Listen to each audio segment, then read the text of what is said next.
Pois é, muito bom dia, Tiago, bom dia a todos. Olha, Tiago, os partidos estão mesmo desacreditados. Esse é um processo antigo que se agravou nos últimos anos pela postura dos partidos políticos em simplesmente virar as costas para os eleitores e até para os filiados. Decisões equivocadas, ações do próprio partido de costas para a militância e, por último, uma eleição onde ficou comprovado de que os nomes são mais importantes do que os partidos políticos. E aí, o partido político virou uma peça de decoração. É tanto assim que os candidatos agora que disputam o segundo turno, Fernando Haddad e Jair Bolsonaro, já não estão mais com tanta ênfase na negociação com os partidos políticos. Eles estão negociando com grupos sociais e também com a possibilidade de formar frentes, cada uma do seu lado. Agora, a situação está tão grave para os partidos políticos que aliados do candidato Jair Bolsonaro já falam de que um futuro governo Bolsonaro vai negociar no Congresso Nacional diretamente com os grupos de pressão. Isto significa que os candidatos vão negociar, por exemplo, com as bancadas famosas, a bancada ruralista, negociar com a bancada evangélica, a bancada da bala e assim por diante. Como é que seria isso? Através de projetos temáticos, cada tema negociando com uma bancada. E aí é mesmo o isolamento real dos partidos políticos. A disputa começa agora na tentativa de se chegar ao comando da Câmara, viu?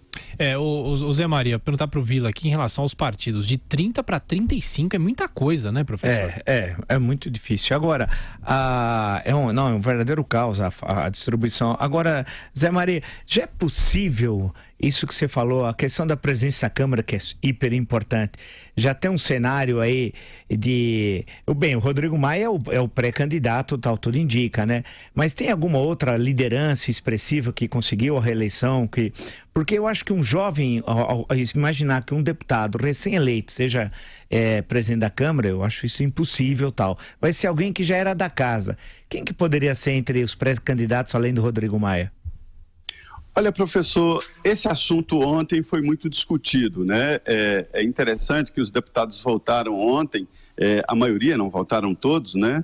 E discutindo exatamente como fica a política. Primeiro serão identificados os líderes regionais e, a partir daí, os candidatos, os pré-candidatos à presidência da Câmara vão percorrer o país, porque já que eles não estão aqui, né? Conversando exatamente com essas novas lideranças e com os novos partidos e, principalmente, com isso que eu falei.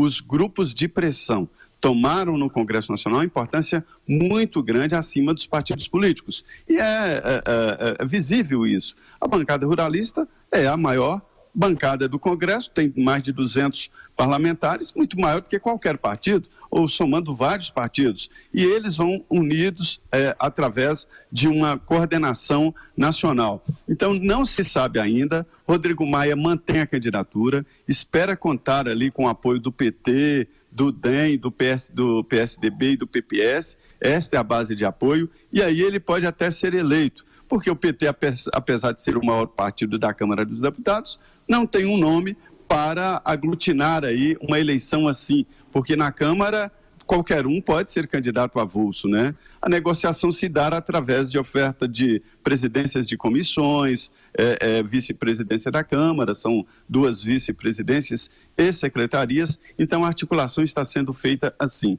O PSL quer a presidência da Câmara. Se Bolsonaro for eleito, aumentam as chances, mas não tem um nome ainda que aglutina os outros partidos. Ninguém tem mais aquela maioria de antes, como o PMDB, professor, chegava e falava, é fulano e pronto, acabou isso. Depende de quem ganhar a eleição também, né, professor? Vai ter uma imposição muito grande, né? Agora, mas vai ter, como o Zé Maria bem disse, de negociar com as bancadas ou com os partidos, que agora nós temos no Brasil essa questão de bancadas suprapartidárias que acabam enfraquecendo os partidos políticos, né? Vai ter de negociar, não tem conversa. Houve uma renovação da Câmara, houve de forma até surpreendente, sim, mas sem negociar. Agora, a questão que o Zé Maria sempre destaca, e nós falamos aqui, é que tipo de negociação. Se vai ser na base do velho, do Hernando que se recebe, ou se vai ter uma discussão programática. Eu acho, infelizmente, que a alternativa 1 deve ser a adotada, infelizmente, né? Zé Maria, bom trabalho para você e até mais tarde. Muito obrigado, muito bom dia a todos.